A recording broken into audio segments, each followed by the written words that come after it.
आदाब, मेरा नाम है मोनिश सनवर और आप देख रहे हैं मुंसिफ टीवी की खास पेशकश बेबाक मुंसिफ। इस वक्त तेलंगाना में चुनावी माहौल है और चुनावी माहौल में चुनावी बातें भी हो रही हैं और लगातार एक दूसरे पर आरोप और प्रत्यारोप का दौर जारी है। इधर अगर हैदराबाद सीट की हम बात करें तो माधवी लता लगातार असदुद्दीन ओवैसी साहब के खिलाफ बयानबाजी कर रही हैं और बड़ी बड़ी बातें कर रही हैं। इधर असदुद्दीन ओवैसी साहब की तरफ से भी उनको पलटवार दिया जा रहा है, लेकिन इन सब के बीच में कहीं ना कहीं बीआरएस कैंडिडेट जो है उसका चर्चा नहीं हो रही है। ऐसा लग रहा है कि जैसे ये मुकाबला जो है वो कहीं ना कहीं माधवी लता वर्सेस असदुद्दीन ओवैसी है। न सिर्फ बीआरएस बल्कि कांग्रेस का भी इसमें कोई जिक्र देखने को नहीं मिल रहा है। और अगर हम बात करें कुछ ऐसी सीटों की जिस पे वाकई चर्चा होने की ज़रूरत है तो नागर कर्नूल वो सीट है जिस पे वाकई चर्चा होने की ज़रूरत है। नागर कर्नूल से बीआरएस ने आरएस प्रवीण को उम्मीदवार बनाया है, लेकिन कहीं ना कहीं कुछ लोगों की अगर हम बात करें तो वो ग्राउंड ज़ीरो पर अगर हम देखें तो कहीं ना कहीं उनके खिलाफ नाराज़गी देखने को मिल रही है और इसका कहीं ना कहीं फ़ायदा कांग्रेस और बीजेपी को जा सकता है। कुछ लोगों का कहना है कि ये वही आरएस प्रवीण हैं जो अभी बीएसपी से चुनाव लड़े थे और उसी सीट से चुनाव लड़े थे और चुनाव लड़ने के दौरान उन्होंने लगातार बयानबाजियाँ की थी केसीआर के खिलाफ। अब सीएम उस वक्त सीएम केसीआर थे तो सीएम केसीआर के खिलाफ वो लगातार बयानबाजी कर रहे थे और चुनावी माहौल बना रहे थे, लेकिन फिर बाद में उसी बीआरएस में वो ज्वाइन हो जाते हैं और ज्वाइन होने के बाद नागर कर्नूल सीट से अपनी उम्मीदवारी जो है ठोक देते हैं और बीआरएस उनको उम्मीदवार भी बना देती है। लेकिन आरएस प्रवीण क्या वाकई वो दम दिखा पाएंगे जिनकी ज़रूरत है, जिसकी इस टाइम बीआरएस को ज़रूरत है? कहीं ना कहीं बीआरएस की हम बात करें तो आज केसीआर साहब ने एक बयान दिया और उनके बयान से काफ़ी चीज़ें साफ हो जाती हैं। कहीं ना कहीं चर्चा चल रही थी कि जो के कविता हैं उनकी गिरफ्तारी का तेलंगाना की राजनीति पर असर पड़ेगा। और केसीआर के बयान की बात करें तो केसीआर साहब ने इस मामले को लेकर साफ तौर पर कहा कि केसीआर साहब की जो कविता की जो गिरफ्तारी है वो कहीं ना कहीं पॉलिटिक्स से रिलेटेड है और ये राजनीति हो रही है उस पर। इस तरह की उन्होंने बयान दिया है। इन सारे मुद्दों को लेकर हम बात करेंगे और इस पर चर्चा करने के लिए मेरे पास मौजूद हैं सलाउद्दीन लोधी साहब। बीआरएस के सीनियर लीडर हैं, चार मीनार सीट से चुनाव लड़ चुके हैं विधानसभा का। तो सलाउद्दीन लोधी साहब, आपका इस्तकबाल है। और साथ मेरे साथ इरफान कादरी, कांग्रेस के सीनियर स्पोक पर्सन और तेलंगाना के सीनियर लीडरों में से एक इरफान कादरी हमारे साथ हैं। इरफान कादरी साहब, आपका भी इस्तकबाल है। मैं सबसे पहले, क्योंकि मैं चर्चा कर रहा था बीआरएस के एक बयान की, तो बीआरएस से रिलेटेड मैं बयान से सीधे लिए चलूँगा और मैं सलाउद्दीन लोधी साहब से जानना चाहूँगा। सलाउद्दीन लोधी साहब, क्या मतलब है इस बयानबाजी का? वो कह रहे हैं कि ये जो है पॉलिटिकल गिरफ्तारी है, पॉलिटिकल चीज़ें हैं और पॉलिटिकल सिनेरियो क्रिएट करने के लिए इसको किया गया है। ये सबसे पहले मुझे मुंसिफ टीवी के नाजरीन को मेरा सलाम जी। जो लोग सुन रहे हैं उन सभी को मैं एक गुजारिश करना चाहता हूं कि जहां भी इलेक्शन आए आप भरपूर अपनी राय दही का इस्तेमाल करें, ज़्यादा से ज़्यादा परसेंटेज बढ़ाएं इस बार। ये हमारा जो है कौमी त्यौहार है, एक जमहूरी मुल्क होने के नाते हमारा भी उतना ही फ़र्ज़ है, इसलिए हमको ज़्यादा से ज़्यादा राय दही में हिस्सा लेने की ज़रूरत है। अब ये सियासी, अभी मौसम बहुत गर्म है, एक तो तापमान भी वैसे ही मौसम का भी गर्म है, माहौल सियासी ये भी बहुत गर्म है, तो ये आरोप प्रत्यारोप ये सब तो चलते ही रहेंगे। अब इसके अंदर कविता का जो मामला है ये तो बिल्कुल आया हो चुका है कि कविता हो या केजरीवाल हो या इस तरीके के जो भी जितने भी ईडी के जरिए गिरफ्तार हुए हैं, ये सब सियासी इनकी जो है कोशिश है कि ये इलाकाई पार्टियों को खास करके कुछ इनको कमजोर करने की कोशिश करें। उन्होंने इसको पॉलिटिकल स्कैम बताया, कह रहे हैं कि दिल्ली लीकर केस जो है वो कोई केस नहीं है, वो पॉलिटिकल जो है कहीं ना कहीं पॉलिटिक्स से जुड़ा हुआ है, पॉलिटिकल स्कैम है वो। बिल्कुल, ये जो है सिर्फ और सिर्फ सभी लोगों को परेशान करना है। अभी जैसा महाराष्ट्र के जो एक चीफ मिनिस्टर है उद्धव शिंदे और अजीत पवार, क्या ये लोगों के ऊपर भी यही थे? मैंने मोदी साहब खुद जो है अपनी स्पीच में बताए थे कि शरद पवार के ताल्लुक से वो बैंक घोटाले के अंदर चक्की पीसिंग सब बताए क्या क्या कर रहे थे। फडणवीस भी जो थे उन्होंने भी यही बताया था। आज वो एकदम दूध के धुले हो गए और जो है फट से वो लोग जो उनको जो है मिनिस्ट्री ऑफर कर दी गई या वो लोग ले लिए दिए, जो भी है ये हालात, तो ये तो पूरा पॉलिटिकल स्टंट ही चल रहा है पूरा ये।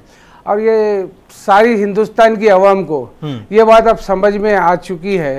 ये मोदी साहब एक मरे हुए सांप को लेकर हिंदुस्तान की आवाम को डरा रहे हैं ये। बस मेरा इतना ही कहना है। ठीक है, मैं इरफान कादरी आपके पास आना चाहूँगा। केसीआर के अगर हम बिल्कुल बयान की बात करें तो उन्होंने कहा है कि लिकर जो स्कैम केस है वो कोई स्कैम का केस नहीं है, बल्कि वो एक पॉलिटिकल स्कैम है नरेंद्र मोदी का। ये उनको अल्फाज थे। क्या लगता है, क्योंकि पॉलिटिकल अगर हम इसमें बात करें तो आम आदमी पार्टी के भी कई नेता उस जो है स्कैम में हैं, जो लिकर स्कैम जो कथित तौर पर घोटाला बताया जा रहा है, उस स्कैम में जो है आम आदमी पार्टी के भी कई नेता, संजय सिंह जेल से काट के आए हैं, अरविंद केजरीवाल अभी जेल में है, मनीष सिसोदिया जेल में है, सत्येंद्र जैन जेल में है और भी कई लीडर इसमें जेल में है। क्या लगता है कि वाकई ये एक पॉलिटिकल स्कैम है? देखिए, ये पॉलिटिकल स्कैम है या नहीं एक सेकंड बात है, लेकिन मैं समझता हूँ कि जैसे कि यहाँ पे तेलंगाना के अंदर सरकार गई बीआरएस पार्टी की, और बीआरएस का कहीं ना कहीं जो है मैं ये समझता अंदरूनी तौर पर जो है ये समझौता हुआ सो है भाजपा के साथ। इसीलिए कविता जी को जब उनको भिजाया गया ईडी की रेड में, जब उससे पहले जब यहाँ पर हुकूमत थी उस टाइम में क्यों नहीं ले गया गया? असल मुद्दा कविता जी नहीं है। असल प्लानिंग ये है कि केजरीवाल जी को कैसे फंसाया जाए, आम आदमी पार्टी को किस तरह से खत्म किया जाए, एनडीए पर कैसे दबाव डालने की कोशिश करें। आज देखिए कई लीडर्स को जो है ना डराया धमकाया जा रहा है। तो ये जो भाजपा की जो प्लानिंग है थ्रू जो है बीआरएस पार्टी के जरिए जा रही है। अब देखिए पिछले कई 18 महीने से एक आरोपी के एक बंदे को जो है पकड़ा के रखा गया था, लेकिन बाद में 18 महीने से उन्होंने किसी का नाम नहीं लिया। सडनली एक बंदी का नाम लेता है, फिर वो जो है जैसे ही अंदर जाती है उसके बाद केजरीवाल जी के ऊपर समन जारी आते हैं। तो ये इसका एक से एक जो है जुड़ा हुआ है। इसका मकसद सीधे सीधे ये है कि एनडीए को, इंडिया के ऊपर जो है किस तरह से दबाव डालें, दिल्ली के अंदर जो है चुनाव में अरविंद केजरीवाल या आम आदमी पार्टी जो है मुकाबला ना करें, या फिर जो है उस जोर शोर से ना करें। इरफान कादरी साहब, दिल्ली में एक सीट नहीं है आपकी, दिल्ली में जो आपकी ना अरविंद केजरीवाल की एक सीट है, जो मुकाबला कांग्रेस की एक सीट है, दिल्ली में आप बीआरएस का कहां पर नाम ले रहे हैं? एक सीट लोग कोशिश ये करेंगे आपके जो है कैंडिडेट नॉमिनेशन वापस ले रहे आपके कांग्रेस के कैंडिडेट, तो आप उसकी क्या बात कर रहे हैं? आप एक सीट नहीं है, आप उसकी कांग्रेस की ना दिल्ली में ना अरविंद केजरीवाल की एक सीट है। आप बीआरएस के जो है ना ये मिलके कविता मैडम को इस्तेमाल कर रहे हैं। मैं यहाँ पर जो है बीजेपी के भी नेता आ गए, पर यहाँ पे जो है मोदी जी को बोल रहा हूँ तो जो है मिर्ची हमारे बीआरएस पार्टी के लोगों को लगी। नहीं साहब, मिर्ची नहीं लग रही। आप बीआरएस का रेफरेंस दिए, अलायंस के बीआरएस का में हाय बोला क्या दिल्ली के अंदर आपकी एक चुनाव लड़ने देना, ये मोदी कांग्रेस की है ना आम आदमी पार्टी की एक सीट है। यही वजह है कि हमारे जो है तकलीफ वाली कोशिश करें, लेकिन इससे डरने घबराने वाला इंडिया है नहीं। 2024 में बेहतरीन मुकाबला कर रहा है। आप देखिए 2 फेज जो हो गए, आपके 2 कैंडिडेट माशाल्लाह बेहतरीन तरीके से विड्रॉल हो गए। आपकी हाईकमांड को नहीं मालूम है विड्रॉल हो गए, सो आप उसके बारे में भी बोलिए क्या हाल था, क्यों विड्रॉल हुए वो लोग। चलिए बताइए इरफान कादरी साहब, आप क्या इरफान कादरी वाकई दबाव है क्या कैंडिडेट्स पे आपके? देखिए कैंडिडेट्स जिस तरह से अब देखिए अगर आप परेशान करने की कोशिश करेंगे, जो नेता डर रहे हैं, डर के जा रहे हैं, तो वो एक अपनी अपनी जातियत पे है, उनका डर रहे हैं, जा रहे हैं, उनके अपने जैसा सूरत का हाल हुआ है। सूरत में आपने देखा कि किस तरह से जो है ना नेताओं पे दबाव डाला गया, कैसे उन्हें विड्रॉ करने की कोशिश की गई, या हो सकता है कि कहीं ना कहीं जो है ना कांग्रेस के नेताओं को परेशान किया गया और दूसरे इंडिपेंडेंट कैंडिडेट को परेशान किया गया, उनके विड्रॉ कराकर जो है भाजपा एक बहुत गंदी तरीके से राजनीति करने की कोशिश भाजपा यहाँ पर करते नजर आ रही है। ये साफ तौर पर नजर आ रहा है कि आपको जो है ना इतना डर घबरा के बैठे हुए हैं आप कि आप बोल रहे हैं कुछ। आज आप यही नहीं बोल रहे कि 400 सीट आप लाएंगे, आपको समझ में आ गया कि 400 तो छोड़ो, आपको 100-150 सीट भी नहीं आने वाले हैं। तो आप इतना डर के घबरा कर जो है जो मुंह का आप बोल रहे हैं। अभी भाजपा के लिए है, उनके बाद में मैं भाजपा के ऊपर बोलूंगा। ठीक है, मैं फिरासत बाकरी साहब से सवाल ले लेता हूँ। फिरासत बाकरी साहब, यहाँ सवाल जो मैंने उनसे पूछा था, पहले तो आपका इस्तकबाल है मुंसिफ टीवी के इस खास प्रोग्राम में। सवाल ये चल रहा था कि अभी सीएम केसीआर, पूर्व सीएम केसीआर साहब का बयान आता है और वो ये कहते हैं कि Delhi liquor case is a political scam of Narendra Modi, यानी कि वो सीधे तौर पर जो भी लिकर केस है उसमें सीधे तौर पर नरेंद्र मोदी का पॉलिटिकल स्कैम बता रहे हैं। आप इसमें क्या सोचते हैं? केसीआर हो या केटीआर हो या कविता हो या हरीश राव हो, उनकी फैमिली के वाले जो है दूध के धुले हुए हैं और भगवान के अल्लाह मियाँ के बेटे हैं। ये लोग कुछ करे नहीं, ये लोग दिल्ली का जो शराब का घोटाले का मामला है, 4,000 करोड़ का मामला था वो एनुअली, वो जाके 44,000 करोड़ का मामला ला दिए हैं आप। लेकिन ईडी आप जो है कुछ भी नहीं कर पाई। नहीं, स्कूल्स में शराब बांटना बाकी था दिल्ली में। स्कूल्स में अरविंद केजरीवाल की सरकार शराब बांटना बाकी था, इतनी तक जो है शराब नोशी की मामला हो गया था। संजय सिंह हो, क्या निकाला बताइए? सब आता ना। अरे कितने दिन भाई अरेस्ट करे आप, रिमांड रखे, कस्टडी में रखिए, क्या करे? सत्येंद्र जैन को जो है ना आप पकड़ के रखे, एक मंत्री जो कि पब्लिक का रिप्रेजेंटेटिव होता है, मिनिस्टर होता है, काफी अच्छा काम किया था, अच्छा काम किया, शराब को आम किया। संजय सिंह को परेशान करे। अरविंद केजरीवाल एक दिल्ली के चीफ मिनिस्टर है, आज उनको जो है ना काम करने, दिल्ली की आवाम के बारे में सोचिए। एक चीज बताइए, एक सबूत बताइए बाकरी साहब, एक चीज बता दी, क्या निकला बताइए? बगैर कोई सबूत के पुलिस इनके ऊपर हाथ डाल रही है क्या? अरे भाई ये चल रहा है आपके पास। आप भाजपा के लोग डरा रहे हैं, भाजपा के लोग कोर्ट से पूछिए, मैं नहीं दिया उसकी। लोग डरा रहे नेताओं को। संजय सिंह की जमानत कैसा हुई, या केसीआर से पूछिए या कोर्ट से पूछिए, उन्होंने फेरी में लगे हुए थे। अजीत पवार का केस कैसा खत्म हुआ बताइए आप? वो सब बता दो आपको, आइए पब्लिक सुन रही है, बता दो। अजीत पवार पे केस खत्म हुए नहीं हुए बताते आपको हम। पब्लिक सुन रही है ना, या बताओ मालूम है मेरे पब्लिक सुन रही है, मैं थोड़ी बेवकूफ हूँ कि आपको सुन रहा हूँ, खाली पब्लिक सुन रही है मेरे को भी। हाँ। लेकिन अब ये तो वही वाली बात होगी, जैसे आपके जो है तेलंगाना के बीजेपी के लीडर हैं के लक्ष्मण, वो कह रहे हैं कि बीजेपी ने कभी भी भगवान के नाम पर वोट नहीं मांगा। फिर ये राम मंदिर का मुद्दा बार बार रैलियों में क्यों गूंज रहा है? राम मंदिर का इशू एक था, अवाम की आस्था का मसला था। आस्था का मसला है, बहुत अच्छी बात है। आप जो है उसको जो है भाजपा के पीरियड में साबिका हमारा जो टेन्योर रहा 10 साल का, अभी जो आने वाले और 5 साल है, 10 साल के अंदर जो हम कमिटमेंट किए थे, कमिटमेंट के अंदर वो एक इशू था, उसको सॉल्व करे बोल के बता रहे हैं। राम मंदिर के नाम पे इशू थोड़ी नहीं मांग रहे, मनीष भाई। मतलब कभी वोट नहीं मांगा ये, लेकिन मैं वीडियो बताना चाहता हूँ, भाजपा की किस तरीके गंदी से गंदी राजनीति करने की कोशिश की जा रही है। अरे आप ये देखिए वाले गंदे हैं भाई। आप ये बता रहे आपके इंस्टाग्राम की एक आईडी है बीजेपी फॉर इंडिया, उसका वेरीफाइड अकाउंट, उससे जो है ये डाल के डराया जा रहा है आवाम को कि मैं आपकी बता दूं कि वीडियो की किस तरीके से ये बताया जा रहा है कि 2 मिनट में लेना चाहूंगा।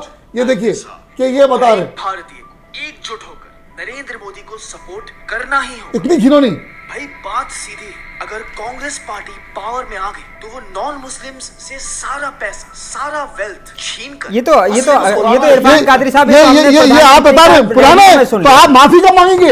ये पुरानी बात कैसे हो गई भाई? आप बोल रहे हैं कि भाई कांग्रेस का मैनिफेस्टो है कि अगर कांग्रेस अगर आती है सरकार में कि हिंदुओं की प्रॉपर्टी को खींचकर मुसलमानों की दी। अरे शर्म नहीं आती आपको इतनी गंदी बात करते हुए? आप बताइए, मैनिफेस्टो में है तो आप बताइए। अगर आपके मोदी जी ने कहा, आपके ट्विटर हैंडल में IT सेल आपकी सोशल मीडिया की उसने डाल रहे, अरे किस तरीके से राजनीति कर रहे हैं भाई? आपके कोई मुद्दा है नहीं है, बेशर्मी पे आके बता रहे हैं आपके राहुल कांग्रेस पार्टी के अंदर बता रहे हैं। हमारे पास मुद्दा क्या है? आप एक तरीके से कहते हैं, आप एक तरीके से कहते हैं कि हमने घुसपैठियों को जो है ना कांग्रेस पार्टी एसटी दे रही है, वो क्या बता रहे हैं?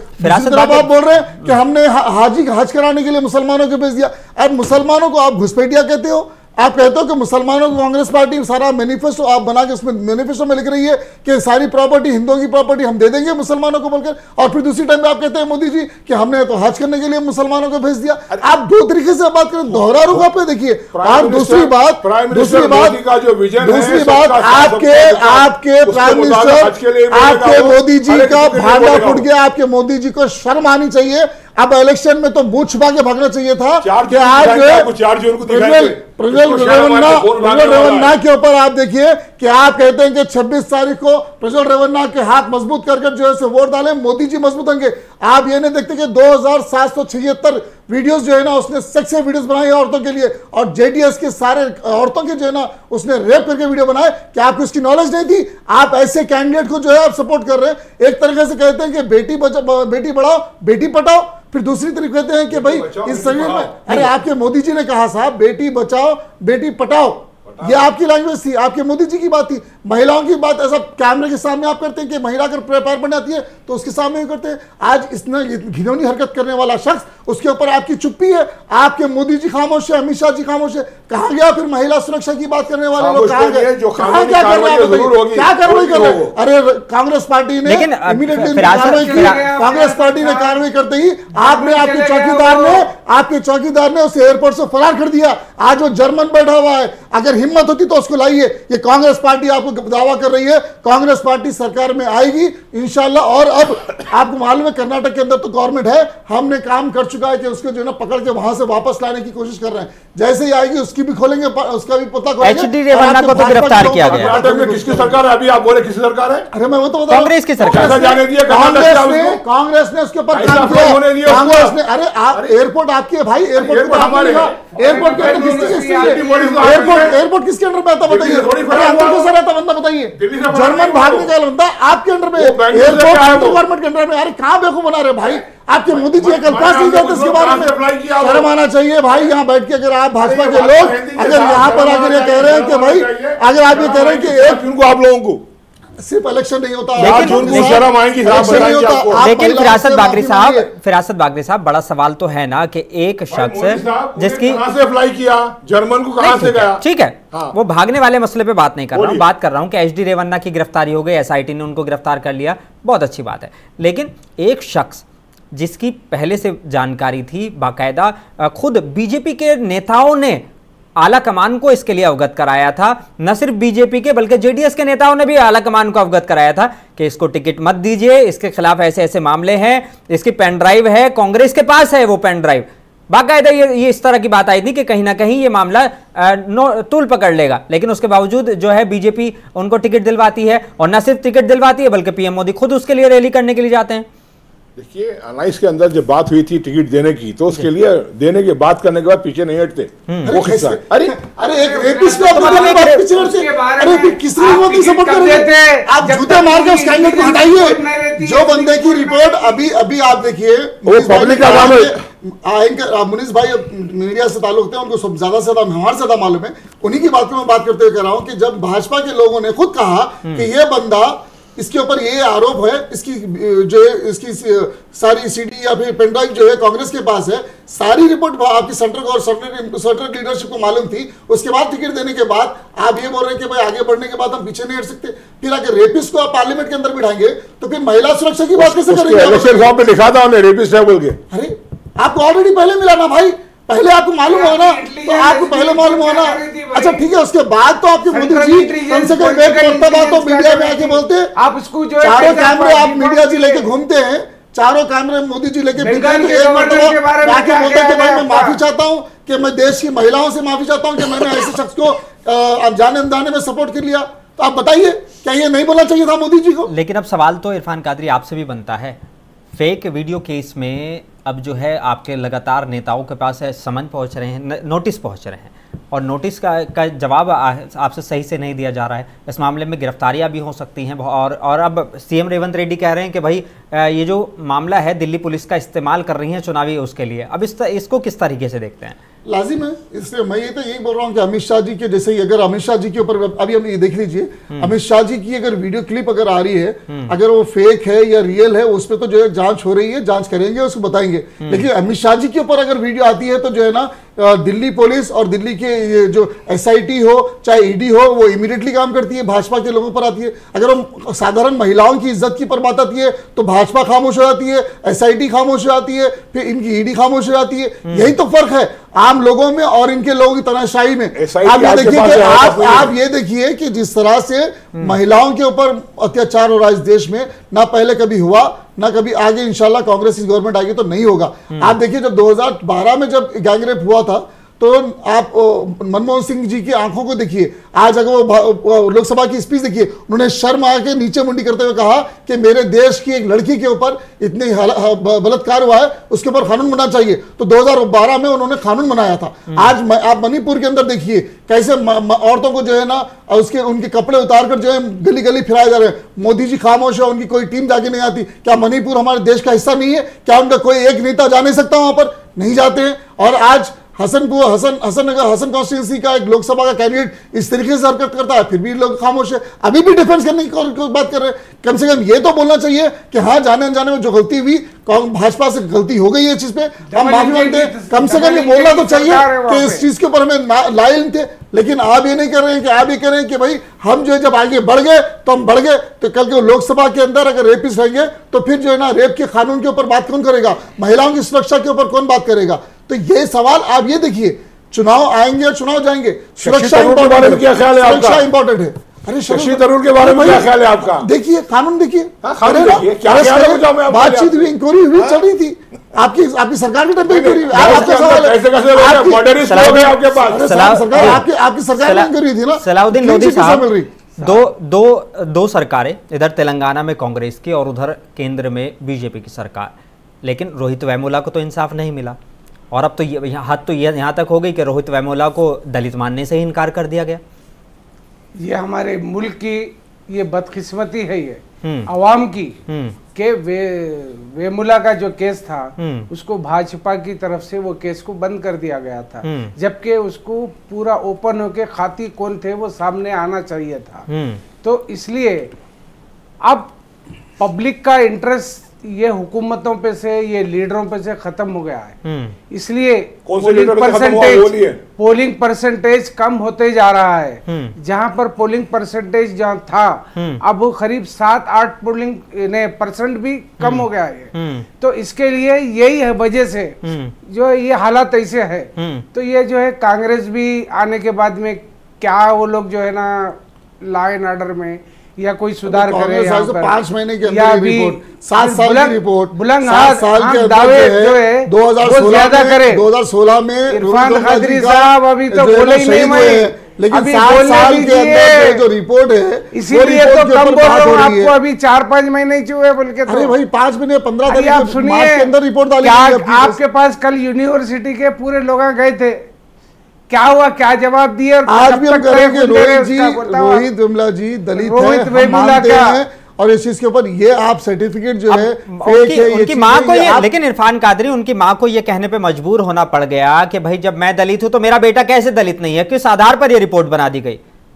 मैं वही तो बोल रहा हूँ, बार बार यही कह रहा हूँ कि 7 साल की रिपोर्ट जो है ये इनकी जो सरकारी काल के अंदर हुई सो है। लेकिन आपको हम ये बार बार बोल रहे हैं कि जो दलित की खाली आप देखिए उनके ऊपर जो अत्याचार हुआ, उनके ऊपर रोहित जी के ऊपर जो जितना जुल्म किया गया था, ABVP के लोगों ने कितना जुल्म किया। आप उस टाइम पे आपा राव जी ने पता नहीं उनका भी कुछ ना कुछ उनका नाम आ रहा है, बंडारू दत्तात्रेय का नाम आता है, उसमें स्मृति ईरानी का नाम आता है। ये लोग ने क्या क्या किया सारी रिपोर्ट आएगी। कांग्रेस ने तो फिर 5 महीने की सरकार हुई, कांग्रेस की 5 महीने की रिपोर्ट की बात करेंगे, 7 साल की रिपोर्ट जो पुलिस पेश कर रही है इसके ऊपर खुलासा होगा। अभी तो कल रिपोर्ट के बाद बातचीत चल रही है, 15 मार्च के दिन शायद ये रिपोर्ट डाली गई थी, मेरा जहां तक ख्याल है। तो अब ये SC ST का हम ये बोल रहे हैं कि वो दलित थे, दलित रहे थे। चलिए ठीक है। फिरासत बाकरी साहब, जब हम प्रधानमंत्री का बयान सुनते हैं या अमित शाह जी का बयान सुनते हैं या और बीजेपी के बड़े नेताओं का बयान सुनते हैं, उसमें बड़ा आदिवासियों का, दलितों का, और बार बार ये बात कही जाती है कि जो हमने दलित को एक राष्ट्रपति बना दिया, हमने दलितों को बड़े पोस्ट दी है। इनसे पहले जो हमारे मतलब अभी जो है आदिवासी महिला को हमने सम्मान दिया है, राष्ट्रपति बनाया, उनसे पहले दलित को हमने बनाया, तो हमने वो करा। लेकिन ये दलित प्रेम वाकई दोगला प्रेम नहीं लगता है कि जब रोहित वेमुला जैसे शख्स की बात आती है तो किस तरीके से बयानबाजी होती है और उनकी माँ को ये कहने पे मजबूर होना पड़ रहा है कि भाई जब मैं दलित हूं तो जाहिर सी बात है मेरा बेटा भी दलित होगा। रिपोर्ट बता रही है कि वेमुला दलित ही नहीं है। नहीं, वो जो रिपोर्ट बता रही है वो रिपोर्ट को देखना पड़ेगा। रिपोर्ट तो नहीं देखा मैं। जिस तरीके से आपने खुद कहा कि प्राइम मिनिस्टर का जो नारा है दलित के साथ, SC के साथ, मैंने ये नहीं कहा, मैंने ये कहा कि बयानबाजियों में देखने को मिलता है। बयानबाजी प्रैक्टिकल है ना साहब, कि साबिका प्रेसिडेंट ऑफ इंडिया कौन है, प्रेसिडेंट ऑफ इंडिया के साथ भी मोदी जी है, आज रेपिस्ट के साथ भी मोदी जी है, हिंदुस्तान के अंदर रेपिस्ट के साथ मोदी जी है, हिंदुस्तान जो है दौलत को हिंदुस्तान की लूटने वालों के साथ भी मोदी जी है, और उनके साथ तो मोदी पास भी लगा हुआ है, ललित मोदी, नीरव मोदी, 140 करोड़ की आबादी लूटने वालों के साथ भी मोदी जी है। अच्छे भी हैं, बुरे भी हैं, तो ये बुरे लोगों के साथ भी मोदी जी है। अरे आप छोड़ दिए फिर मोदी बुरे साथ मोदी जी है। शशि थरूर का साथ छोड़ दीजिए, आप बुरे साथ बाकरी साहब, फिरासत साहब, शशि थरूर के बारे में तो मोदी साहब को शर्म आनी चाहिए थी। 50 करोड़ की गर्लफ्रेंड है बोले थे उन्होंने। ये जो है ना महिलाओं के ताल्लुक से ये सोच है उनकी, मोदी साहब की अरे ये सोच है जो प्राइम मिनिस्टर की जो गंदी है, वो जो शख्स अपनी बीवी को छोड़ दिया तो महिलाओं की क्या इज्जत करेगा। अब फिरासत बाकरी साहब आपसे एक सवाल है मेरा।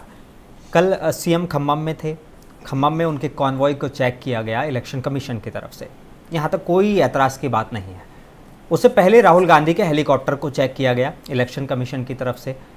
अब कांग्रेस का इस पर ये पलटवार आ रहा है, या और लीडर्स जो हैं वो ये कह रहे हैं कि इलेक्शन कमीशन को सिर्फ कांग्रेस और अपोजिशन के लीडर ही दिख रहे हैं, जिनका कॉन्वॉय भी चेक होता है, जिनकी हेलीकॉप्टर्स भी चेक होते हैं, उनकी सारी चीज़ें चेक होती हैं, लेकिन ना तो प्रधानमंत्री की बयानबाजियाँ उनको दिख रही हैं कि किस तरीके से वो हिंदू मुसलमान कर रहे हैं पूरे चुनाव में, ना ही प्रधानमंत्री का कोई गलत बयान उनको लग रहा है, ना ही बीजेपी नेताओं का बयान लग रहा है। इलेक्शन कमीशन को वो कह रहे हैं कि सीधे इलेक्शन कमीशन नहीं है, ये तो बीजेपी का एक एजेंट बन के काम नहीं, आप लोग कांग्रेस वाले, टीआरएस वाले जो भी बीजेपी को कहना चाह रहे हैं कि ईडी उनका भी दूसरी पार्टी है, इलेक्शन कमीशन उनकी जो है पॉलिटिकल अलायंस में चल रही है, ऐसा कुछ भी नहीं है। इलेक्शन कमीशन पूरी एक अपने ऑटोनोमस बॉडी है, उनको पूरे अपने जिम्मेदारियां हैं, पूरे अपने राइट्स हैं। चाहते हैं तो प्राइम मिनिस्टर का कॉन्वे भी चेक कर सकते हैं, जिस तरीके से सीएम का कॉन्वे चेक किया गया। सीएम कोई बड़ी बात नहीं है, इलेक्शन कमीशन ऑफ इंडिया एक नेशनल बड़ी ऑर्गेनाइजेशन है, उन्हें किसका भी चेक कर सकती है, चेक करेगी। मौका मिलता है प्राइम मिनिस्टर का तो प्राइम मिनिस्टर को भी चेक करेगी। और अगर मौका इस तरह से देखने को नहीं मिला ना अभी तक भी नहीं मिला, तो अभी थोड़ी इलेक्शन खत्म हो गया। अभी इलेक्शन जो है आपके मई की लास्ट वीक तक इलेक्शन है ना सब पूरे, बहुत अभी 2 फेज हुए हैं, अभी तो काफी फेज बाकी है, 13, 25 उसके आगे और इलेक्शन है। और अच्छा ठीक है, फिर हमारे सलाउद्दीन लोधी साहब, एक बयान आया केसीआर साहब का, वो कह रहे हैं कि सिंगारेनी को जो है वो कांग्रेस की गवर्नमेंट प्राइवेट करने का इरादा रख रही है, कितनी सच्चाई है? जी, मैं इसकी बात पे आने से पहले एक बात आपको याद दिलाना चाहता हूँ। पिछले 5 साल पहले शायद असम के अंदर प्राइम मिनिस्टर साहब जो है अपने प्लेन से जो है वहां पर गए थे, एक ओहदेदार उनका बैग फ्लाइट चेक कर लिया था, तो इमीडिएट तुरंत उसको सस्पेंड कर दिया गया था। ये बात आपके जहन में होंगी शायद जी, और हमारे मीर मौलाना फिरासत अली बाखरी साहब के भी जहन में होगी कि उसके ऊपर क्या बोलेंगे आप। ये आपका टाइम आएगा जब आप उसका जवाब दो कि वो ऑफिसर सस्पेंड हुआ था या नहीं हुआ था। ये मैं आपको याद दिलाना चाहता हूँ। ठीक है, लेकिन सिंगारेनी पे क्या? सिंगारेनी कॉलोनीज के ताल्लुक से बेशक केसीआर साहब ये बोले कि मेरी लाश पे से गुजरना पड़ेगा अगर ये उसको अगर कभी प्राइवेटाइज करने की कोशिश करे तो। इसके लिए उन्होंने बहुत सख्त मौकूफ इख्तियार किया हुआ है। न अभी नहीं, जब बरसर इख्तिदार हमारी पार्टी थी और तेलंगाना वजूद में आने से पहले उन्होंने यहाँ का कोला हमारी बहुत बड़ा हमारे असासा है, इसलिए उन्होंने जो है ना इलेक्शन से पहले जब सत्ता में आने से पहले भी वो वहाँ पर जो है ना अपने उन वर्कर्स को अपने कंधे से कंधा सीने से सीना लगाकर उनको तयक़ुन दिया था कि हम पूरी तरह आपके लिए है, और उनको काफ़ी जो है ना मखसूस कुछ रियायतें वगैरह भी दी हुई है उन्हें। तो वो इंशाल्लाह बीआरएस गवर्नमेंट में तो ये ऐसा कुछ हुआ नहीं, वो फायदे में रहे। हम बीआरएस रास्ता रोके खड़ी हुई है अगर इरफान कादरी तो सिंगारेनी को प्राइवेट करने का वाकई इरादा हो रहा है क्या? यानी कि वही नक्शे कदम पे चला जा रहा है बिल्कुल। अब आप प्रधानमंत्री पे तो आरोप लगा देते हैं, जैसे सारी छत्तीसगढ़ में अडानी को कोयला कान दे दिया गया। हाँ, यहाँ पर भी वही केसीआर साहब का बयान है, उन्होंने कहा कि तो इंशाल्लाह हम जो है वो होने नहीं देंगे जो है जी, ये मोनिस अनवर साहब आपको हम होने नहीं देंगे। वो कांग्रेस पार्टी ने इस बारे में बात की। अगर ये केसीआर साहब कहते हैं तो केसीआर साहब राहत में क्या कहते हैं वो उनको खुद को मालूम, उनकी पार्टी नहीं, थोड़ा सा स्टडी करिए, मुश्किल होती है। इरफान कादरी साहब, अभी कांग्रेस पार्टी का पूरा ये जो है मेरा आरोप नहीं है, ये मेरी उठाई हुई बात नहीं है, एक जर्नलिस्ट की बात उठाई हुई है। 13 तारीख आई, 13 तारीख के बाद कांग्रेस ने जो अपने मैनिफेस्टो में पहले जो वादे किए हैं उस वादों को मुकम्मल करने की तरफ जा रही है। ये बातें केसीआर साहब पता नहीं कहां से सुन लेते हैं और फिर कहां से फिर उनके नेताओं को मालूम होती। 15 अगस्त का टाइम दिए ना, 13 तारीख के बाद 15 अगस्त तक का आप क्या क्या करते देख लेंगे, वो तो पेंडिंग है बात। वो मोनिस अनवर साहब, एम आई राइट? नहीं, मैं जनता तय करेगी आप सबके, वो तो आपके जो इरादे हैं मैं इसमें कुछ नहीं कह सकता हूं, लेकिन मैं आप सबकी बातें सुन रहा हूं और लोगों से कहूँगा कि वो आप लोगों को जज करें कि भाई कौन बाकी कितना पानी में लग रहा है। लेकिन अभी मैं फिरासत बागरी साहब पे आ जाता हूँ। फिरासत बागरी साहब, अमित शाह जी का दौरा होता है तेलंगाना में, आप भी उस दौरे में मौजूद थे और लगातार बयानबाजी सिर्फ और सिर्फ असदुद्दीन ओवैसी। क्या वाकई कांग्रेस को दरकिनार करने का इरादा है? क्या इरादा है यहाँ पे? क्योंकि अगर हैदराबाद सीट की बात करें तो सीधी दो लोगों में ही फाइट आप लोग समझ रहे हैं कि या तो असदुद्दीन ओवैसी में है या माधवी लता में, जबकि कांग्रेस और बीआरएस के कैंडिडेट्स को आप भूल जा रहे हैं। असदुद्दीन ओवैसी का तो अमित शाह आपने टोटल हैदराबाद के नाम भी नहीं लिया। जी मैं क्योंकि पूरे स्टार्ट टू एंड उनके साथ रैली में था मैं, और लेकिन नाम लिए बिना भी अमित शाह जी बहुत सारे काम कर जाते हैं, ये तो बात आप जानते हैं। नहीं नाम तो नहीं लिया, काम जो करने का था काम कर चुका, वो अलग बात है। हाँ। हैदराबाद के अंदर जो फाइट है अब, हाँ। जिस तरीके से आज माधवी लता का जो सिचुएशन और जो पोजीशन है, हाँ। उसके अंदर पोजीशन में सिर्फ 2 ही जने हैं फाइट में, बीजेपी एंड हमारा असदुद्दीन ओवैसी। ना कांग्रेस है वहां पे फाइट में, ना ही टीआरएस है। स्वास्थ्य के ये लोगों ने पूरे माल प्रैक्टिसिंग करके अपने अपने कैंडिडेट्स को जो है छोड़ा है। अगर छोड़ता होना जिस दिन माधवी लता कैंडिडेट डिक्लेयर हो गई थी हैदराबाद पार्लियामेंट से फर्स्ट लिस्ट में, उसी में फर्स्ट कांग्रेस वाले अपने कैंडिडेट छोड़ देते, हमारा कैंडिडेट ये है बोल के पूरे माल प्रैक्टिसिंग करके। नाम तो आ गया ना, नॉमिनेशन भी हो गया है। नहीं नाम कब आया सरकार? सबसे लास्ट में मैं समझता हूँ कांग्रेस का तेलंगाना में सबसे आखिरी कैंडिडेट हैदराबाद पार्लियामेंट का ही होगा। फिर या तो फिर आप चैलेंज करे थे मुसलमान पूरे कांग्रेस के साथ है, आप दे देना था सबसे पहला नाम कांग्रेस कैंडिडेट वाले, हमारा कैंडिडेट फुलाना है बोल के। क्यों रोक के रखे आप या तो सानिया मिर्जा पे नाम चलाए, असदुद्दीन पे नाम चलाए। बड़ी दुखी बात क्या है? बाकरी साहब जिस तरीके से बात कर रहे हैं, यही बात को अगर मैं कहूँ कि स्मृति ईरानी की टिकट पहले से डिक्लेयर की गई थी। जी नहीं, हमारे पास इलेक्शन नॉमिनेशन से पहले हम दे दिए थे। ईरानी को जो है अमेठी में पहले दी गई थी। अरे भाई लाल जी को परसों दिया, तो क्या इसका मतलब ये कहें कि हमने माल प्रैक्टिस की? नहीं। अरे भाई हमारे हैदराबाद पार्लियामेंट का कैंडिडेट असदुद्दीन ओवैसी है।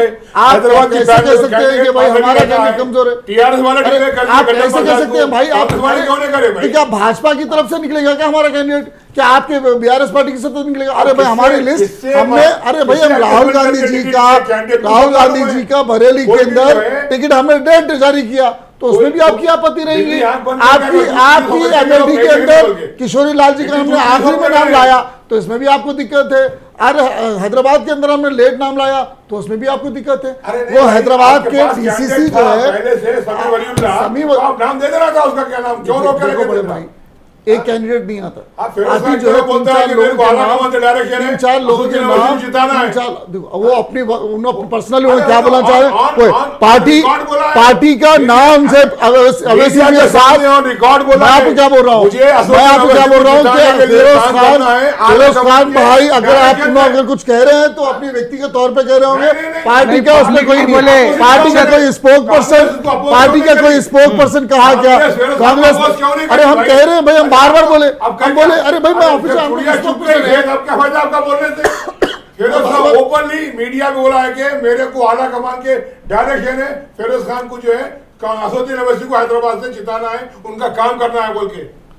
आप चैलेंज करिए फिरोज, लेकिन नाम मैं क्या बोल रहा हूँ, ये वही फिरोज खान है जो नामपल्ली से एआईएमएम के खिलाफ चुनाव लड़े थे और लगातार बोगस वोटिंग की बात कर रहे थे। मजबूरन बोलना पड़ा। मोनी साहब मैं समझता हूँ बाइट आपके लिए भी होंगी, तमाम चैनल के पास है। क्या इरफान कादरी वाकई कोई दबाव है क्या कांग्रेस आला कमान की तरफ से? बार-बार शब्बीर अली जूते खाते हैं मिर्चौक पुलिस स्टेशन लिमिट में, उत्तम कुमार जूते खाता है, उसके बाद में फिर गले डाल लेके माशरी कर लेते फिरते हैं असदुद्दीन ओवैसी और मोहम्मद अली शब्बीर। फिर आप क्यों लगा लेके बैठे भाई? हमको लगा के बैठे, लगा लेके बैठे, क्या कर रहे हैं बताते आपको। आप बंडर दत्तात्रेय, किशन रेड्डी क्यों फिर गले लगा के खजूर खिलाने अवैसी को? आपने खजूर नहीं खिलाया अवैसी को? अरे वो खजूर खिलाना अलग बात है। वही इफ्तार पार्टी में, उसी इफ्तार पार्टी में केसीआर ने भी उसको अवैसी को खजूर खिलाया था, और उसी इफ्तार पार्टी के अंदर रेवंत रेड्डी जी ने भी ओवैसी खजूर खिलाया मेहमान के तौर पर। आप अगर गले लगा रहे हैं तो देखिए, रोजा इफ्तार के मामले को पॉलिटिकल ना करें तो ज्यादा बेस्ट है। यही तो भाजपा के लोग बताना चाह रहे, तो मैं इनसे बता रहा हूँ क्लियर, क्योंकि रोजा इफ्तार जो होता है फिरासत बाकी जी। फिरोज खान को औकात रखता है आपके पास कांग्रेस पार्टी में? मैं क्या बता रहा हूँ, उनका व्यक्तिगत तौर पे उनका अपना कहना है, पार्टी का ऑफिशियल काउंटर करिए भाई, काउंटर करिए, इसलिए तो काम कर रही है कांग्रेस। आप कांग्रेस काम कर रही है, आज भी हमारे, अरे भाई आज भी हमारे वीडियो चल रही है, हमारी कैंपेन चल रही है, हमारी हैदराबाद की चल रही है। ठीक है, फिराज फिरोज खान जो स्टेटमेंट दिया असदुद्दीन ओवैसी के फेवर में, आप बताइए कांग्रेस वाले उसके खिलाफ ओवैसी के 40 उनके वालिद और इनके 40 साल की लोकसभा की असेंबली में क्या काम हुआ उसके ऊपर आज भी कांग्रेस पार्टी सवाल उठा रही है और आज भी उसके खिलाफ लेकिन जहां तक आपने फिरोज खान साहब की बात की, फिरोज खान साहब का ये व्यक्तिगत तौर पर उनका कहना है, पार्टी का कोई नहीं, पार्टी ने कई मरतबा कह दिया है, रेवंत रेड्डी जी ने भी कहा कि उनका अपना व्यक्तिगत, लेकिन कांग्रेस अरे भाई बता रेवंत रेड्डी साहब ने कहा मुकाबला जोरदार करो। मोनी साहब, सलाउद्दीन लोधी साहब, मोनी भाई, आपने देखा क्या रेवंत रेड्डी का कोई बयान फिरोज खान के ऊपर जो उन्होंने कहा उनका पर्सनल स्टेटमेंट है, ये पार्टी का स्टेटमेंट नहीं है, बोल के आपने देखा? अब बिल्कुल वो तो बोल रहे हैं ना साथ में, अभी वो भी स्पेक पर्सन है पार्टी के। बाखरी साहब की गर्मी यहाँ पर नजर नहीं आई, मेरी बाखरी साहब की गर्मी महिलाओं पे नहीं आई, लेकिन ओवैसी और यहाँ के ऊपर बात आ रही थी। अरे ग्राउंड रियलिटी है भाई, ग्राउंड रियलिटी के ऊपर मैं बात कर रहा हूँ, आपको बता रहा हूँ ग्राउंड रियलिटी है। मैं बार बार ये कर रहा हूँ आपके सवाल को जवाब देते हुए कि फिरोज खान का व्यक्तिगत तौर पर कहना है, यही चीज को आपके चीफ मिनिस्टर क्यों ने कहा कि ओवैसी साहब के खिलाफ कांग्रेस पार्टी लड़ी इतने साल से, आज भी हम करें, आज रिकॉर्ड कर रहा हूं कि भाजपा की नई टीम ओवैसी है, आज भी हम कह रहे हैं, मैं आपके सामने कह रहा हूं भाजपा की बी टीम ओवैसी एमआईएम है। सलाउद्दीन साहब से एक वोट ले लेता हूं यार, ये बी टीम का बड़ा मसला हो जाता है इधर। अगर हम बात करें बीजेपी तो बीजेपी नहीं आते कांग्रेस की आला कमान से, तो state political party chief minister, state political president उसको काउंटर करता था। मैं आपको बता रहा हूँ, मैं आपको बता रहा हूँ, अरे मैं डिबेट में बैठा हूँ, कुछ पार्टी का कुछ ना कुछ तो अरे बताइए ना, मैं कह रहा हूँ ना भाई, मैं कह रहा हूँ कि बी टीम है आपकी, ठीक है सलाउद्दीन लोधी साहब, बीजेपी की बी टीम है और हम उसके खिलाफ लड़ रहे हैं। सलाउद्दीन लोधी साहब, जितनी सरगर्मी से जितनी सरगर्मी से वाकई देखने को मिलना चाहिए था लोकसभा चुनाव में हैदराबाद सीट पर, वाकई आपकी पार्टी की भी उतनी सरगर्मी देखने को नहीं मिल रही है। ना तो अभी तक उस तरह की रैली कोई केसीआर साहब की तरफ से देखने को मिली, ना केटीआर साहब की तरफ से देखने को मिली, जबकि अमित शाह भी या इस जगह पे आते हैं और अनुराग ठाकुर आ जाते हैं और कई बड़े लीडर लगातार रैलियां कर रहे हैं, प्रधानमंत्री मोदी आते हैं। किस तरह से वाकई क्या इसको नहीं देखा जाए कि आपने वॉकओवर दे दिया है? सलाउद्दीन लोधी साहब। मोनी सनवर साहब, हैदराबाद पार्लियामेंट कॉन्स्टिट्यूंसी का मैं भी एक वोटर हूँ, ठीक है। मैं समझता हूँ मौलाना फिरासत अली बाखरी साहब भी एक वोटर है। तो बीइंग ए वोटर और पब्लिक का इस बार जो रुझान है हैदराबाद पार्लियामेंट के ताल्लुक से, पब्लिक ये कह रही है ना दोस्तों से गर्ज ना दुश्मनी से काम, दोनों को दोनों हाथों से सलाम। यानी पब्लिक भारतीय जनता पार्टी और एमआईएम की पॉलिसी से उकता गई है। अब ये दोनों को भी पब्लिक नहीं चाह रही है। भारतीय जनता पार्टी मुसलमान की वोट नहीं ले सकती, MIM party Bharatiya Janata party pan India level पे मुसलमान को वोट ले रही है, लेते रहेगी, बताऊंगा मैं आपको। मौलाना फिरासत अली बाकरी साहब सुनिए, आपकी वोटर है, आपका वोट भी भारतीय जनता पार्टी को नहीं जाता, मैं बताता हूं, आपका खुद का वोट भी नहीं जाएगा, फिर हमारा टीआरएस को जाता। मेरी बात सेंटेंस खत्म नहीं हुआ, आप बोलने दीजिए मुझे। अच्छा ठीक है, मैं ये बोल रहा था भारतीय जनता पार्टी के, भारतीय जनता पार्टी कोई मुसलमान के वोट नहीं लेती, एमआईएम पार्टी को हिंदू का वोट नहीं लेती, वाहिद बीआरएस पार्टी है। इस बार दोनों को पब्लिक दोनों हाथों से सलाम कहते हुए हमारा candidate Gaddam Srinivas Yadav Hyderabad parliament seat जीतेगा बीआरएस पार्टी का। कार यहाँ से स्टार्ट कर, मतलब ठीक है दिल्ली पहुंचेगी, आप देख लेना। टीआरएस कैंडिडेट अपनी जमानत नहीं बचा पाएगी। और आज मैं चैलेंज कर रहा हूं, आज 5 मई 2024 को मुसलमान भारतीय जनता पार्टी से खड़ा हुआ है, आगे भी खड़ा रहेगा। और जिस तरीके से कामयाबी हो रही है हर जगह पे, चाहे यूपी हो चाहे कई जगह पे हो, खुद केरला में हमारे अकाउंट खोल के बीजेपी जीत के एमपी कैंडिडेट जीत के आएंगे। उसी की वजह है राहुल गांधी दोबारा फिर अपना नॉमिनेशन डाले हैं यहाँ पे यूपी से। हमारे मोनी सनवर साहब, फिरासत बाखरी साहब जो अभी मुसलमानों के 100% मुसलमान भारतीय जनता पार्टी है। पार्लियामेंट के ऐवान के अंदर जब इनके अमित शाह से पूछा गया कि हिंदुस्तान में कितने घुसपैठी आए हुए हैं, कुछ आंकड़ा है क्या, वो कहते हैं कि हमारे पास कोई रिकॉर्ड नहीं है। अफसोस शर्म आना भारतीय जनता पार्टी के लोगों का। सुनो आप पूरी बात, आपके पास है रिकॉर्ड। मोदी जी कैसा बोलते हैं, मोदी जी को शर्म आना चाहिए था के मुसलमान ये घुसपैठी को देंगे, मंगलसूत्र देंगे, मुसलमान बड़े बड़ा प्यार है मुसलमानों के उनके जो है घुसपैठी बोलते, कैसा बोलते इरफान कादरी साहब पार्लियामेंट में आंकड़ा नहीं है बताने के लिए, फिर भी आप सलाउद्दीन लोधी साहब, सलाउद्दीन लोधी साहब अंडर में आता वो, अमित शाह जवाब देना था, पार्लियामेंट में दे चुके हैं जवाब कि हमारे पास कोई आंकड़ा नहीं है। फिर मोदी झूठ कैसा बोलते, मोदी प्राइम मिनिस्टर झूठ कैसा बोलते, सलाउद्दीन लोधी साहब ये बात का कैसा बोलते। सलाउद्दीन लोधी साहब मैं आऊंगा, आप लोगों के पास आऊंगा। इरफान कादरी से मैं सवाल ले लेता हूँ। इरफान कादरी साहब, अमित शाह जी तेलंगाना में आते हैं, 10 सीटें तेलंगाना में, और कह रहे हैं कि 2 फेज़ में जो 2 फेज़ के चुनाव हुए हैं वहाँ पर हम 100 पार कर चुके हैं। 100 पार तो वो यहीं पे हो गए, अभी तो 5 फेज़ बचे हैं और 10 सीटें तेलंगाना में 102 में 100 पार हो गए। नहीं, दोनों फेज की सुनिए पहले सलाउद्दीन साहब। हाँ सुन रहा हूँ, मैंने दोनों फेज की बात करी, दोनों फेज के बाद वो यहाँ पर आए थे जी। लगभग मैं समझता हूँ 191 सीट्स लगभग हुए होंगे जी, जिसमें चुनाव हुआ। हाँ 88 और 102 जी, मैं समझता हूँ तो 191 सीट्स पे जो है ना चुनाव हुआ है। अब इस बात को ये भाजपा वाले ही क्लियर करेंगे किस तरह से 100 सीट ला रहे हैं बल्कि बता रहे हैं। क्या इसका मतलब ये है कि जैसे पहले लोकसभा में हर जगह पे रैली में कहते थे कि मोदी जी 400 सीट लाएंगे, तो ये कंफर्म जब टारगेट होता है तो फिर यही बात होती है, फिर हमको यही डाउट आता है कि भाई आपने कहीं ना कहीं ईवीएम से या फिर इलेक्शन कमीशन से कुछ ना कुछ सेटिंग तो नहीं कर ली। अगर आप आपके ये कह रहे हैं, मैं तो अब तक आपके साथ कभी डिबेट में ये नहीं कहा कि भाई कांग्रेस पार्टी इतना आंकड़ा पक्का ला रही है। मैं ये कह रहा था कि हमेशा जीतेगी, हम जीतेंगे, अच्छे मार्जिन से जीतेंगे। लेकिन भाई सवाल मेरे से किया गया भाई, तो आपने जवाब नहीं दो, आप जवाब देने दीजिए, उसके बाद आप जवाब दीजिए।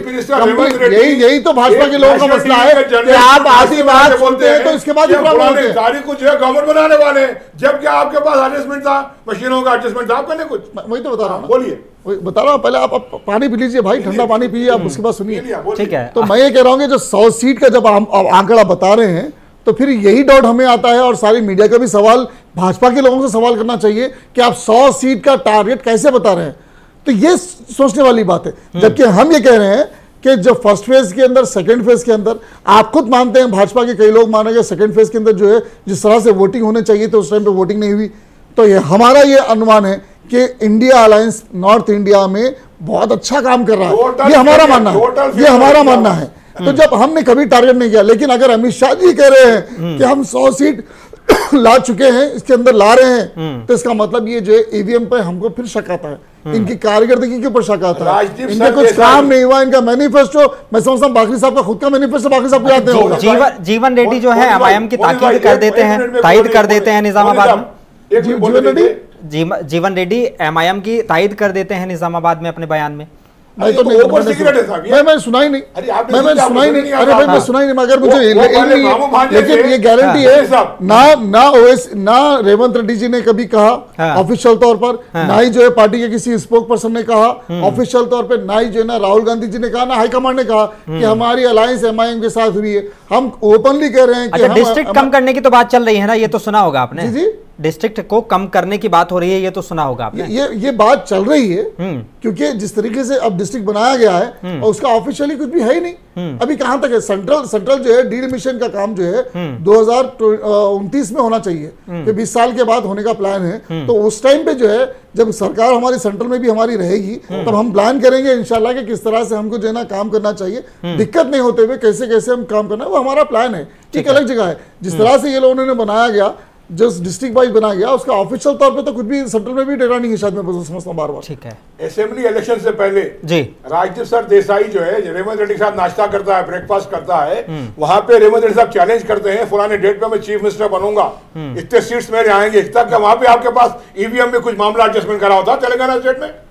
अभी भी मैंने कहा आपके साथ मैंने कहा था, ये तो बता, मैं आपके साथ बैठ के मैं आपको ओपन चैलेंज किया था इसी मुंसिफ टीवी के अंदर कि आपको बोला कि मैं चैलेंज करता हूं कांग्रेस की सरकार आएगी, उस चैलेंज को मैंने एक्सेप्ट किया। आप बताएं कांग्रेस की गवर्नमेंट आई, आपको पता था, लेकिन हमने अवाम जो है प्राइम मिनिस्टर नरेंद्र मोदी को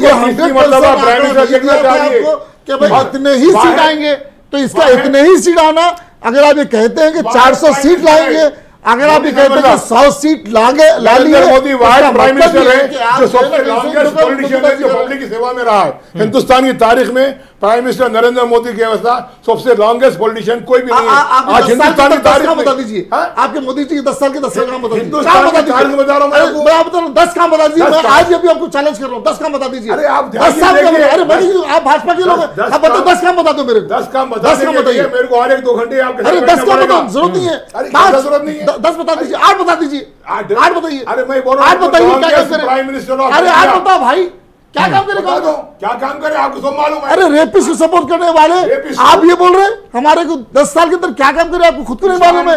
भाजपा के लोगों को ये नहीं मालूम है कि काम क्या 10 साल के अंदर प्राइम मिनिस्टर साहब। मैं आप सलाउद्दीन लोधी साहब आपके पास साहब जो है अपने मोदी साहब बनते ही बगैर दावत के पाकिस्तान चले गए थे। भाई? आप मैं आपको 5 चीजें बता देता हूं कि आपके मोदी जी ने आने के 5 चीजें तो मैं बता देता हूं आपको। बोलिए। हमारे को हक के पड़ोसी मालूम है हमारे को, पाकिस्तान हमारा नेबरहुड है हमारा। हवाला दे रहे। मोदी जी आने के बाद स्मॉल इंडस्ट्री बंद हुई, मोदी जी आने के बाद लॉकडाउन में हजारों लोगों की जाने गई, कोविड में लोगों की जाने गई।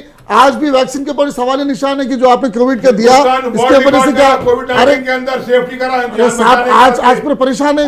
लेकिन कोविशील्ड का मुद्दा तो अब छाया हुआ है ना। कोविशील्ड कंपनी ने खुद कोर्ट में 5,000 बयान दिया है। ये किसी पॉलिटिकल मामला नहीं है। ये कोविड जो कोविशील्ड कंपनी ने कोविशील्ड की वैक्सीन थी, उसने कंपनी ने आगे कहा कि हाँ भाई इससे जो है ब्रेन स्ट्रोक और दिल का दौरा पड़ने का खतरा है।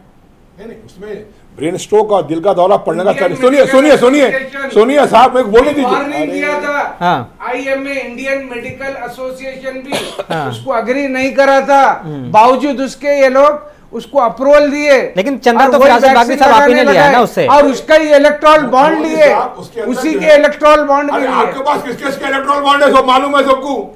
हम जी आप इलेक्ट्रॉल बॉन्ड की बात मत करिए।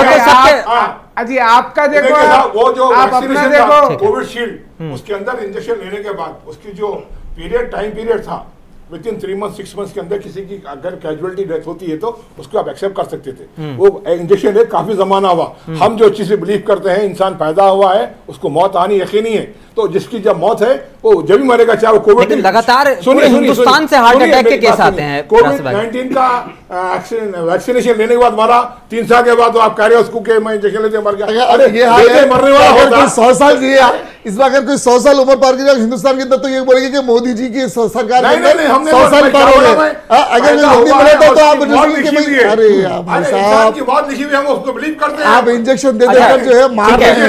मर रहा मैं क्योंकि अब वक्त की कमी है, मैं तेलंगाना के आखिरी सवाल से रिलेटेड एक जवाब चाहूंगा। पहले इरफान कादरी के पास आऊंगा, फिर फिरासत बागरी साहब, और बहुत शॉर्ट में इसको जवाब दीजिएगा। इरफान कादरी साहब, एक रिपोर्ट आ रही है और रिपोर्ट ये है कि कहीं ना कहीं जो कंपनीज हैं तेलंगाना में जो काम कर रही हैं वो पावर कट से परेशान हैं और लगातार अपनी कंपनी को दूसरी जगह शिफ्ट करने के लिए मजबूर हैं। इस तरह की रिपोर्ट आ रही है, क्यों ऐसा हो रहा है? क्या पावर कट पे वाकई आप लोग बिल्कुल कुछ नहीं कर पा रहे हैं? क्योंकि पावर कट की वाकई बड़ी समस्या है इस गर्मी में। नहीं देखिए, ये पावर कट का जो मामला है ये कोई पहले हमारे पास जो छत्तीसगढ़ से यहाँ से करंट लिया जाता था, ज़्यादा यूनिट के अंदर लेने की कोशिश करते थे, लेकिन अब उस चीज़ को हम जो है पावर प्लांट यहाँ खुद हमारे तेलंगाना के अंदर पिछले कई सालों से काम चल रहा है। और मैं ये नहीं कहता हूँ कि अभी 5-6 महीने के अंदर हुआ है, लेकिन पिछले कई सालों से पावर कट के ऊपर जो है काम चल रहा था। अब खरीफ पे काम करीब मुकम्मल होने वाला है। तो ये पावर कट का जो मसला है इंशाल्लाह बहुत जल्द खत्म हो जाएगा। कुछ जगहों पर अंडरग्राउंड काम चल रहा है, जहाँ अपने आप अगर हाईटेक सिटी की तरफ अगर बात करें, कई जगहों पर जो है ओल्ड सिटी को छोड़कर मैं समझता हूँ ओल्ड सिटी के अंदर पावर कट का मसला ज्यादा नहीं है। लेकिन अगर इधर से आप न्यू सिटी के अंदर अगर आप कर रहे हैं, न्यू सिटी के अंदर जो है ज्यादातर, मैं ये बोल रहा हूँ ज्यादातर जो मसला है वो इंटरनल जो है लाइन खींचने की कोशिश कर रहे हैं, तो थोड़ा सा मसला है। लेकिन ज्यादा पर कंपनी के जो जाने का तो मसला नहीं है, ज्यादा कंपनियां कोई जाने वाली नहीं है, कंपनियां है, कंपनियां रहेगी और जितना हो सकता है हमने कंपनियों को इन्वेस्ट करने के लिए और बाका भी वापस लाया गया। अब अगर आप थोड़ी सी और एक बात ये कह दूं कि हमने 7 साल के अंदर 10 साल के अंदर BRS पार्टी ने करीब 7 लाख करोड़ का कर्जा लिया था। बड़ी खुशी के साथ मैं सुना रहा हूँ, जब रेवंत रेड्डी जी ने आया तो 13,000 करोड़ जो है हमने कर्ज वापस लिया था सेंट्रल गवर्नमेंट के पास से, लेकिन 29 करोड़ 600 जो है ना हमने वापस भी किया 6 महीने में। तो ये तेलंगाना की आवाम के लिए और तेलंगाना के चीफ मिनिस्टर का कारकर्दगी है कि हमने 29 करोड़ जो है 29,000 करोड़ हमने वापस किया। तो ये हम पैसा बचाकर वापस कर रहे हैं, खर्च कम करने की भी कोशिश कर रहे हैं। बड़ी जो है ना बहुत अच्छी बात है हमारे पास। चलिए फिरासत बाकरी साहब इसी पॉइंट पे अपना थोड़ा सा जवाब दे दीजिए, फिर मैं पावर के मामले में तेलंगाना सरकार जो है फेलियर है। इस वास्ते फेलियर है, जो वादा किए हैं फ्री 200 यूनिट देंगे, उसके अंदर आवाम को कटौती करने के लिए जो है ये बता रहे हैं। जब से छत्तीसगढ़ से करंट लिया गया था बीआरएस बनने के बाद, उसको कंटिन्यू क्यों नहीं किया आप? उसके साथ जो मामला थे क्या डिस्कस हुए बताइए। जी हाँ, इनके नीयत खराब है। यहाँ पे 200 यूनिट जो फ्री दे रहे थे उसमें पब्लिक को तकलीफ देना है। ओल्ड सिटी में पावर प्रॉब्लम नहीं है, ओल्ड सिटी में पावर प्रॉब्लम आज भी है। सलाउद्दीन लोधी साहब, लोगों का ये भी शिकायत है कि कहीं ना कहीं बिजली के बिल जो हैं आम लोगों के, जिनको फ्री दे दी गई 200 यूनिट बहुत अच्छी बात है, जिनके फ्री नहीं है आम लोगों के बिजली के बिल भी बढ़कर आ रहे हैं। सलाउद्दीन लोधी साहब अपना जवाब पूरा करें और थोड़ी देर के लिए जी। देखिए, अभी जो 200 अंडर 200 यूनिट जो बिल को बहुत शॉर्ट में छोड़ देने का वादा जो किए थे, अभी पूरी तरह वो कंप्लीट नहीं हुआ। अभी कुछ % दिए होंगे, उसके अंदर अगर ये पावर कट का हाल है तो आने वाला खुदा ही खैर करे। और अब जो हिंदुस्तान के हालात है उसके ऊपर मैं एक छोटी सी बात ये बोलना चाह रहा हूँ कि अफसोस की बात है, मोदी साहब जो आजकल पुराना बीन उनके जितने भी थे वो टूट फूट गए हैं। अब नया राग जो है अलाप रहे हैं कि सिर्फ यही कि अपना पाकिस्तान का एक मुर्दा लाश ले लेकर निकले हैं। पाकिस्तान मीट, चलिए मुसलमान, ठीक है, सिवाय इसके उनके पास और कोई दूसरा हथियार नहीं रहा। ये इंशाल्लाह बीजेपी 200 के आपके पास निपट जाएगी। आने वाले टाइम में आप देखेंगे, आने वाले टाइम में आप देखेंगे। बात मत करिए, अपनी बात करिए आप।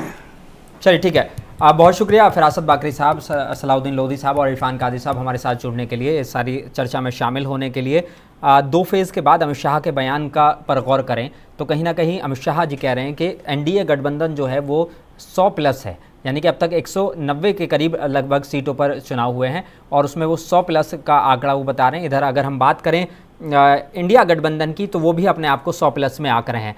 जबकि बात करें हम अगर थर्ड फ्रंट की तो केटीआर साहब ने मुंसिफ टीवी से खास बातचीत की थी। उन्होंने कहा था कि बहुत सारी अभी ऐसी पार्टियां हैं जो एनडीए के साथ और इंडिया के साथ अलायंस में नहीं है, हम उनसे लगातार चर्चा कर रहे हैं और हो सकता है कि थर्ड फ्रंट की तैयारी की जाए। लेकिन क्या हालात होते हैं 4 जून को बहुत सारी चीज़ें क्लियर हो जाएंगी, फिर कौन सरकार बनाएगा ये भी बहुत ज़्यादा क्लियर हो जाएगा। फिलहाल मुझे दीजिए इजाज़त, बने रहिए मुंसिफ टीवी के साथ।